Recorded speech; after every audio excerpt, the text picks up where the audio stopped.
Hello friends, स्वागत है आपका इंजीनियरिंग एट मूवमेंट चैनल पे। हम पढ़ रहे थे 7QC टूल्स और 7QC टूल्स की सीरीज़ में ये हमारा 5th लेक्चर है। इसमें हम पैरेटो चार्ट के बारे में पढ़ेंगे, तो बने रहें इंजीनियरिंग एट मूवमेंट चैनल पर।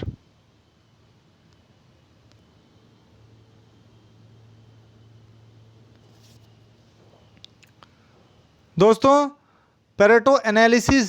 पैरेटो एनालिसिस दोस्तों, इसमें हम क्या करते हैं, ये एक बार चार्ट और लाइन चार्ट का कॉम्बिनेशन होता है। बार चार्ट जो है रीजंस को डिसेंडिंग ऑर्डर में, डिफेक्ट्स को या फिर जो हमारा मेन प्रॉब्लम है उसके रीजंस को डिसेंडिंग ऑर्डर में अरेंज करता है। और लाइन चार्ट जो है इन के जो डिफेक्ट्स होते हैं या फिर रीजंस होते हैं उनके क्यूमुलेटिव डाटा को असेंडिंग ऑर्डर में इंक्रीज़ करता है। इससे हेल्पफुल क्या होता है, इससे हमें हेल्प ये मिलती है कि हमें पता चल जाता है कि हमें किस किस मेन डिफेक्ट पे या किस किस मेन रीज़न पे काम करना है, किस किस मेन रीज़न पे फोकस करना है और उनको प्रायोरिटी देना है, यानी प्रायोरिटाइज एक्शन में हेल्प करता है। ये 80-20 रूल पे काम करता है, यानी 80% of the problems are due to 20% of the reasons. यानी दोस्तों मैं बताता हूँ आपको, धीरे धीरे समझ में आएगा। देखिए, इसमें दो चीज़ों पे हम ध्यान देते हैं, वाइटल फ्यू फैक्टर्स और ट्राइवल मैनी फैक्टर्स।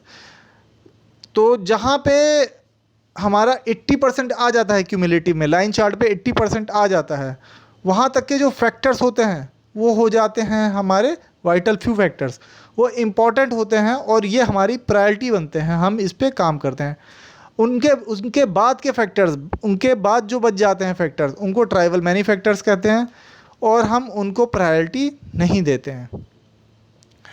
तो ये वाइटल फ्यू फैक्टर्स को ट्राइवल मैनी फैक्टर्स से डिस्टिंग्विश करता है। अब इसके लिए हम अच्छे से इसे समझने के लिए एक केस स्टडी लेंगे। रिजेक्शन एनालिसिस करेंगे हम वेल्डिंग प्रोसेस में। वेल्डिंग प्रोसेस में दोस्तों मेनली 7 तरह के डिफेक्ट्स आते हैं: incomplete penetration, incomplete fusion, under cutting, flux inclusions, porosity, cracks, hot cracks. अब एक प्रोसेस हो रहा है फ्रेंड जिसमें मेन स्टैंड बन रहा है, तो उसकी ये चेक शीट है 12 आवर्स की और इसमें जो है डेटा फिल हुआ है। जो डिफेक्ट हैं हमारे, यही सातों डिफेक्ट हैं: incomplete penetration, incomplete fusion, under cutting, flux inclusions, porosity, cracks and hot cracks. तो दोस्तों जो नीचे वाला रो है इसमें जो है टाइम के हिसाब से डिफेक्ट दिए हैं और जो लास्ट में कॉलम है टोटल कॉलम, उसमें जो है हमारे जो हैं डिफेक्ट के हिसाब से टोटल दिए हैं। तो इनकम्प्लीट पेनिट्रेशन के 9 हैं, इनकम्प्लीट फ्यूज़न के 10 हैं, अंडर कटिंग के 0 हैं, फ्लक्स इंक्लूजन्स के 6 हैं, पोरोसिटी का 1 है, क्रैक्स के 0 हैं और हॉट क्रैक्स के 5 हैं। टोटल 31 है।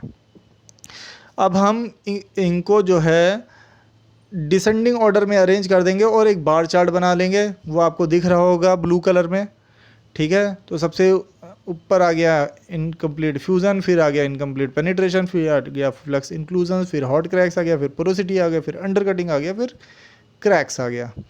और उसके बाद इनके ऊपर इनकी फ्रीक्वेंसी यानी इनकी क्वांटिटी, रिजेक्ट क्वांटिटी लिख देंगे 10, 9, 6, 5, 1, 0, 0। फिर टोटल 31 हो गया, तो 10 31 का हो गया लगभग 32% और 10 + 9 जो है 31 का हो गया लगभग 62% एंड 10 + 9 + 6 जो हो गया वो हो गया टोटल 31 का 80%। इसके बाद 90% आ गया, फिर पोरोसिटी पे 100% आ गया और ये रेड कलर का हमने लाइन चार्ट बना लिया। तो जहाँ तक 80% आ रहा है फ्रेंड्स, वहाँ तक के जो फैक्टर्स हैं वो हमारे वाइटल फ्यू फैक्टर्स हो गए। वो 3 हैं: incomplete fusion, incomplete penetration and flux inclusions.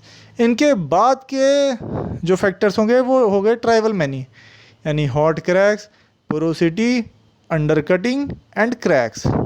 तो हमारा जो प्रायोरिटी होगा वो यही 3 फैक्टर्स होंगे जो हमारे वाइटल फ्यू फैक्टर्स हैं: incomplete fusion, incomplete penetration and flux inclusions.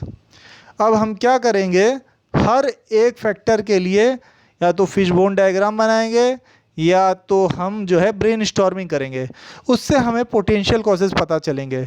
उन पोटेंशियल कॉजेज़ को हम जाके प्रैक्टिकली अपने शॉप फ्लोर पे चेक करेंगे। जो एक्चुअल उनमें कॉजेज़ प्रेजेंट होंगे वो हमारे रूट कॉज हो जाएंगे। उन रूट कॉज पे हम एक्शंस लेंगे, टेक्निकल एक्शंस लेंगे, और फिर फ्रेंड इन रूट कॉजेज़ को एलिमिनेट करेंगे। तो धीरे धीरे जो है ये जो है प्रॉब्लम्स ख़त्म हो जाएंगी।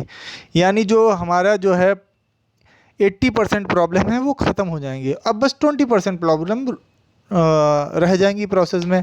जो 20% प्रॉब्लम हमारी प्रोसेस में रह जाएंगी, फिर हम क्या करेंगे, इनका पेरेटो चार्ट बनाएंगे और इनमें फिर 80-20 रूल लगाएंगे। तो इस तरह से प्रोसेस चलता रहेगा और हम अपने डिफेक्ट की एनालिसिस करेंगे और एक्शन लेंगे। तो आई होप मैं आपको पेरेटो का प्रैक्टिकल इम्प्लीमेंटेशन समझा पाया हूँगा। और इस सीरीज़ में फ्रेंड्स मैं और भी लेक्चर लाता रहूँगा 7QC टूल्स की सीरीज़ में। आई होप आपको मेरा ये लेक्चर पसंद आया होगा। 3 चीज़ें ना भूलें फ्रेंड्स, लाइक, सब्सक्राइब और शेयर करना। Thank you.